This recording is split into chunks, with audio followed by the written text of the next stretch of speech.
Hello everyone and welcome back to my channel. Dito sa Seryosong Usapan with Kuya Jun.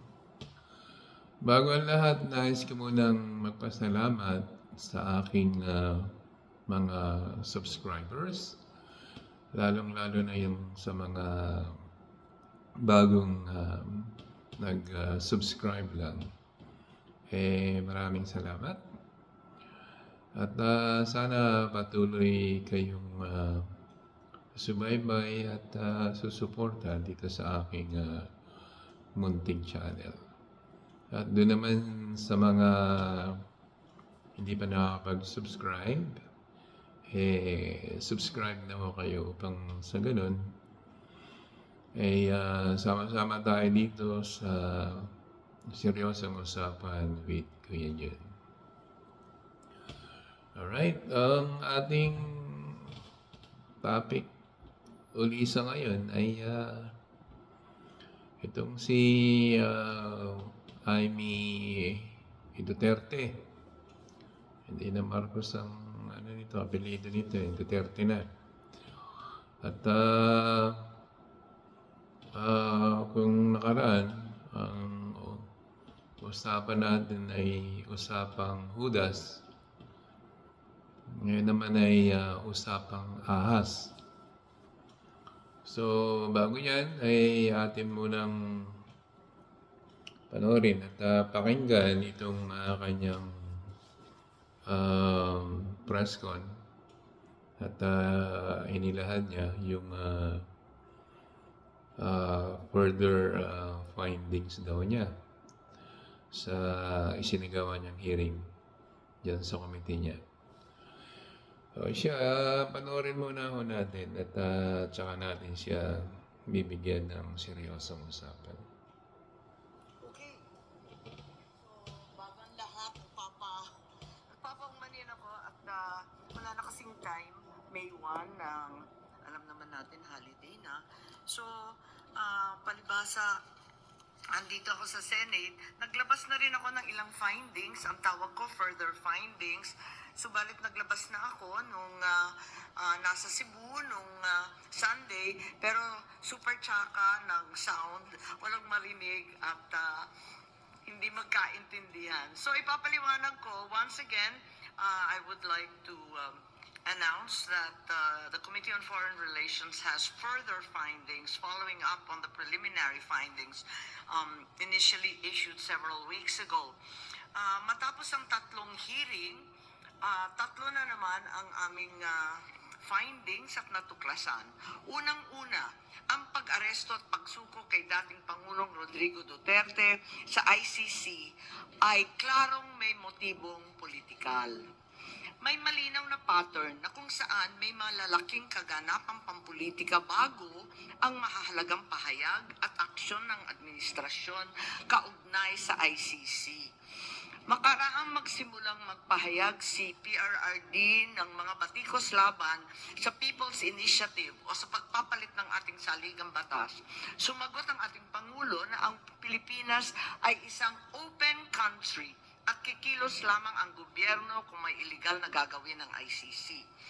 Ngunit matapos dumalo si dating Pangulo sa pagdinig ng Quadcom noong 11 November 2024, sumagot ang ating Executive Secretary na maaring makipagtulungan ang mga lokal na otoridad sa Interpol kung hihingi ng tulong ang ICC.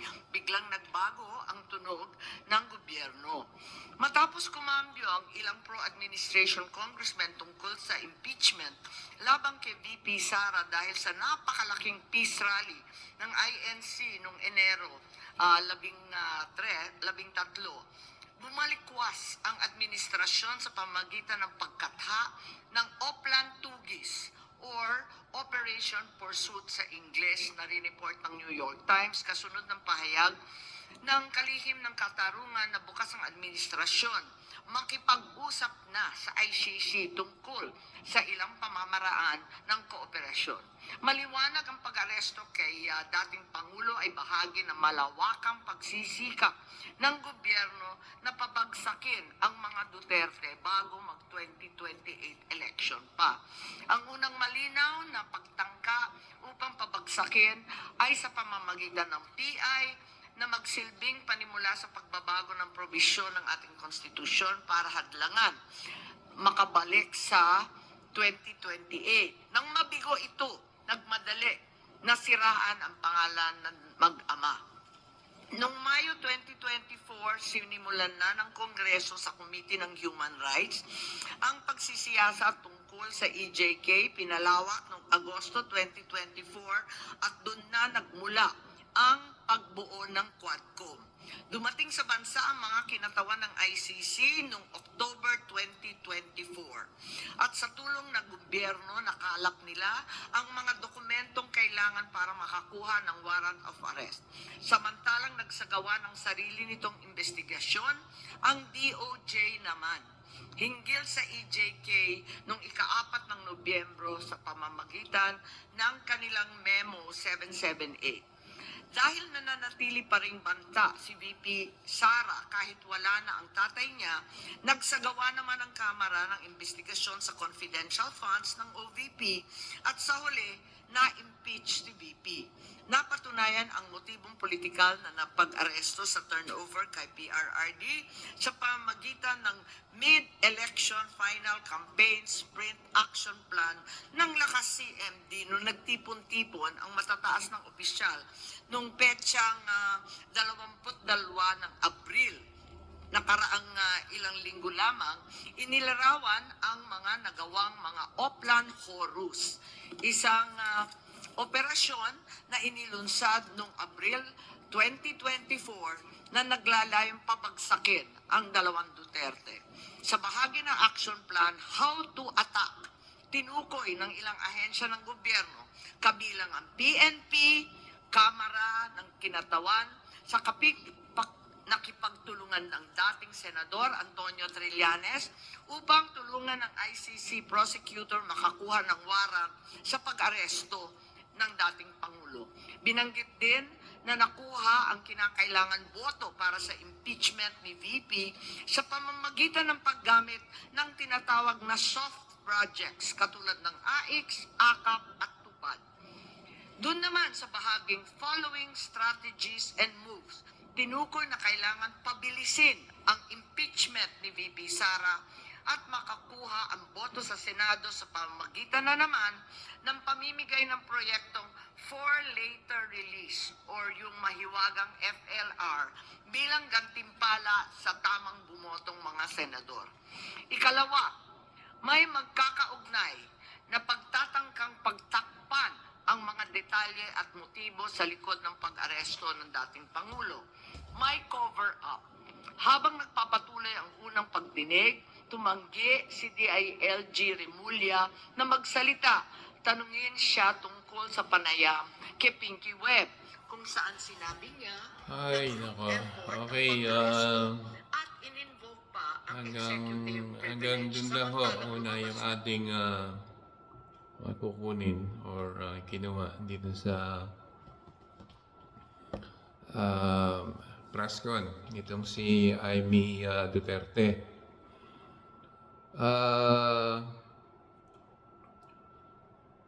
Akala ko ba ang hearing na isinasagawa niya ay in aid of legislation. At para daw makita o mapatunayan ang mali sa pag-aresto kay Digong niya. Ngayon, iba na yung pinagsasabi niya eh. Meron ng PI, meron na yung impeachment ni Sara, at saka dito ako na dito ako na windang sa sinasabi niya na ang ginagawa daw ng gobyerno ay para pabagsakin itong Duterte.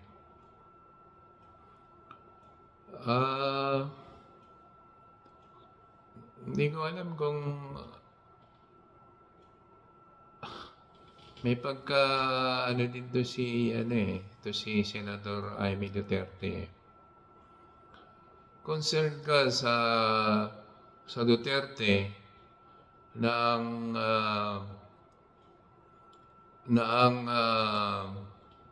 tinutukoy mo sa ginagawa ng gobyerno ay para pabagsakin ng Duterte? Sino ba ang nakaupo ngayon? 'Di ba ang kapatid mo, si PBBM? Bakit ang concern mo dun sa Duterte? Na sinasabi mo na ang ginagawa ng gobyerno ay para pabagsakin ang Duterte. Doon ka concern. Pero yung ginagawa ng Duterte sa kasalukuyang administration at ang ginagawa nila kay PBBM ay para pabagsakin ang administration niya. Hindi ka doon concern. Hindi mo nakikita na ang ginagawa ng Duterte ay para pabagsakin si PBBM?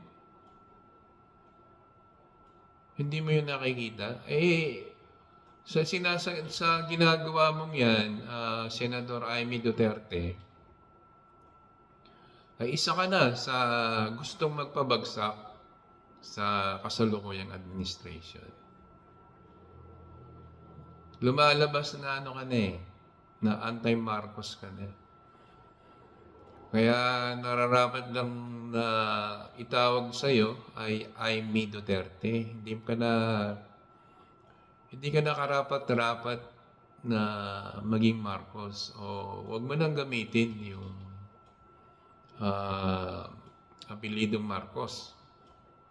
Kasi ang totoo naman yan, manoto ka naman na Ngayon, at yun naman ang advice sa iyo ng kaibigan mo na si Sara Duterte ay magpalit ka na lang daw ng pangalan or apelido.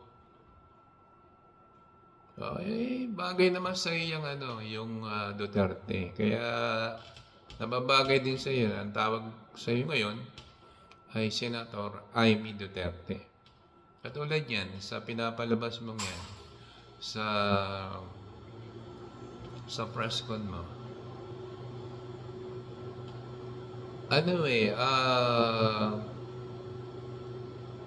Talagang ginagawa mo yan para magkaroon ng mind conditioning sa mga Pilipino o sa mga botante. Pinapalabas mo na ang sama-sama ng kasalukuyang gobyerno. At ang pinapalabas mo, ang ginagawa ng gobyerno ay papagsakin ng Duterte. Bakit ano bang Duterte? Sila ba ang nakaupo? Hindi naman Ang nakaupo ngayon yung kapatid mo na si PBBM. At yun nga, ang mga ginagawa ng Duterte, hindi mo ba nakikita na gusto nilang pabagsakin ang kasalukuyang administration at para sino magbe-benefit? Yan, best friend mo, si Sara.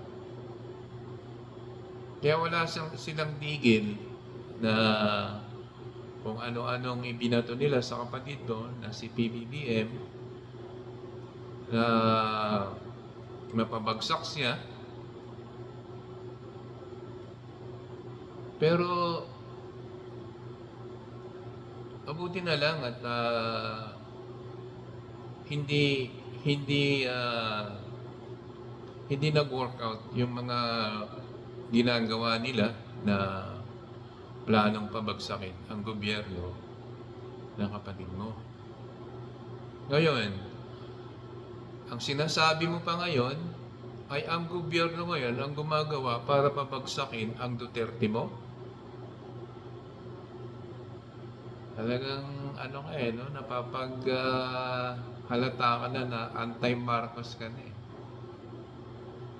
Sa ginagawa mo, Amy Duterte, parang nag, nagdi-destabilize ka na na mapabagsak tong kapatid mo. Destabilization na yung iginagalaw mo ngayon Mga galawan mong ganyan. Na may pinakita ka pang video na ang sinasabi sa video ay puro kasinungalingan. Pinagdidiinan mo na nagbago yung posisyon ng presidente tungkol sa ICC. Dahil yan ding si Duterte mo ang may sabi na papuntahin na yung ICC at handa niyang harapin. Kaya anong sagot ng mahal naming Pangulo? Katulad dyan sa pinakita dyan sa video mo. Ang sabi niya, o sige, kung yun ang gusto pala ng dating Pangulo na si Digong mo, sabi ng Presidente, wala tayong magagawa kung yun ang gusto niya. Di ba? Yun ang sabi niya. Kasi, yung si Digong mo naman, ang naghamon na papasukin ng ICC at handa niyang harapin. O ngayon, inaresto na siya. Ngayon, pinapalabas mo na illegal yung pagka-aresto sa kanya.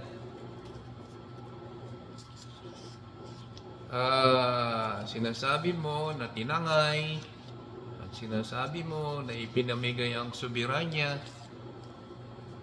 Alabo mo Bakit hindi mo banggitin dun sa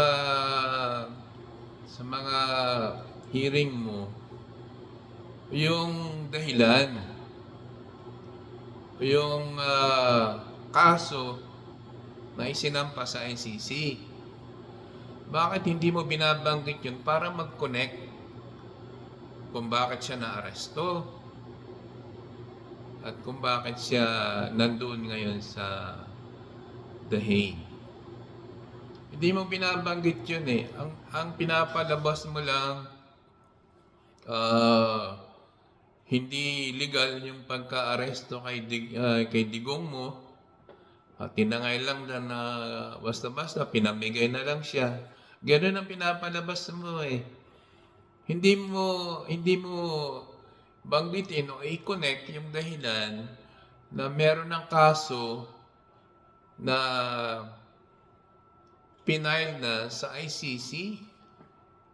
Nung pa yan, nung panahon ni Digong mo na si Digong pa ang presidente dahil sa isinagawa niyang war on drugs. Hindi mo binabanggit yun Hindi mo binabanggit yung naranasan ng mga biktima dun sa mga namatay o mga ipinapatay at saka sa namatay na nadamay lang. Hindi mo yung binabanggit. Ang binabanggit mo lang, nakakaidigong ka lang yung pagkaka-aresto sa kanya. Ngayon, yung pagkaka-aresto sa kanya, ayon naman kay Justice Secretary Remulla, legal naman yun pagkaka-aresto sa kanya. At ang ginamit nga, yung RA 9851, Section 17. Ngayon, ipinipilit mo na pinamigay na lang ng ganun. Hindi basta pinamigay ng ganun. Kung ano yung nakasaad sa RA 9851, Section 17, yun yung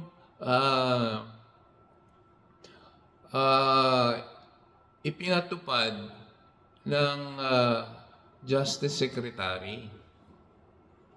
Ngayon, sinasabi mo na walang legal na warrant of arrest or arrest warrant. valid yung arrest warrant.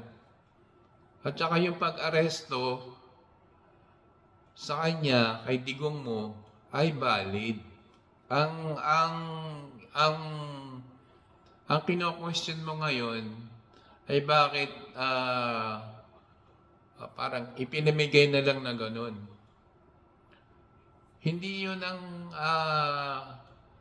ang punto doon na parang ipinamigay na lang. Hindi mo kasi hindi mo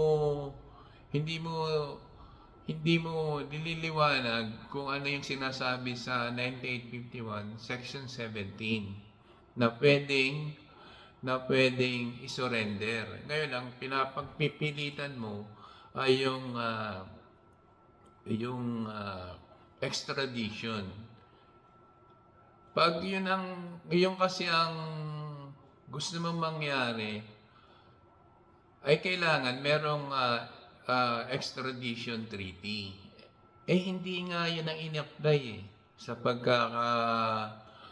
pagkaka-aresto dyan kay digong mo. Ang in-apply, yung 9851, Section 17. Ngayon, kung meron mang naging problema dun sa batas na yon,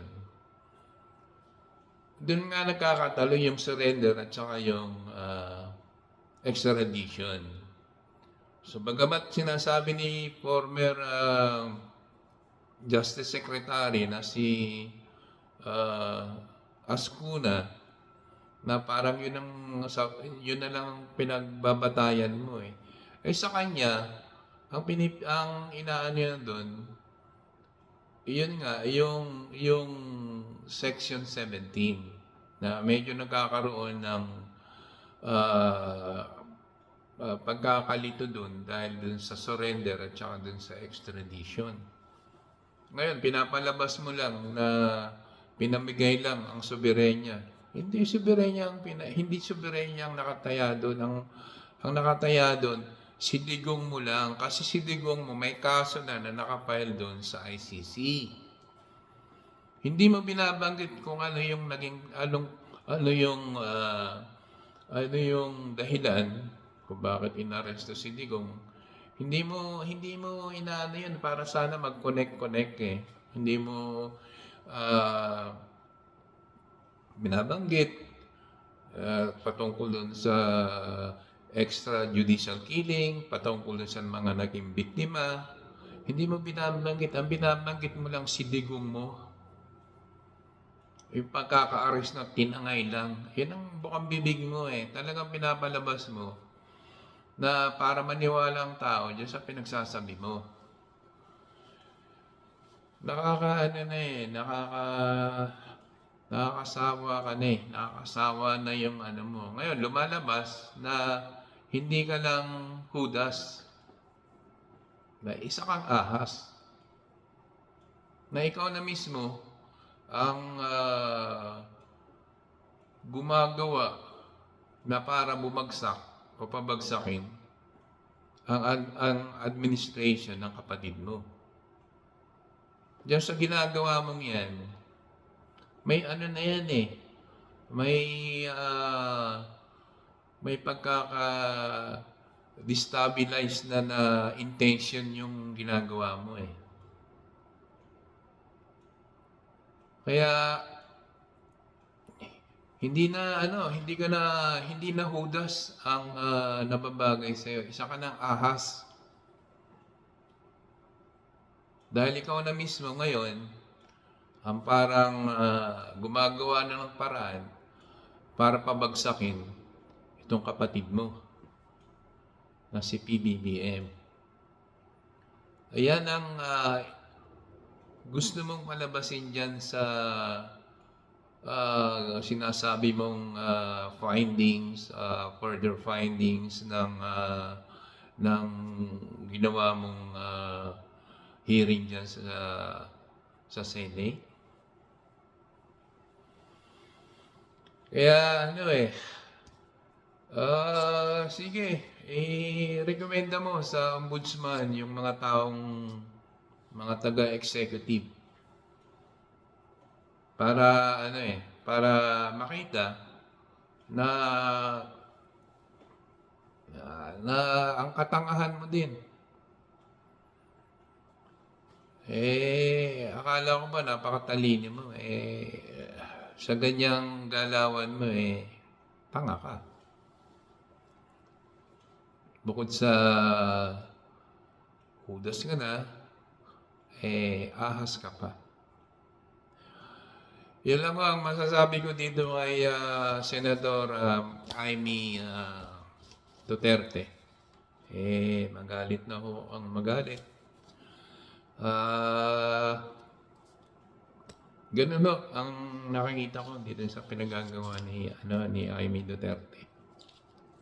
Kaya hindi naman nababagay sa kanya yung hudas. Nababagay naman sa kanya ahas. Baka ito yung ito yata yung sinasabing puting ahas sa Malacanang. Alright, yan, hanggang dito na lang at maraming salamat. Thank you for watching and I'll see you next time. God bless.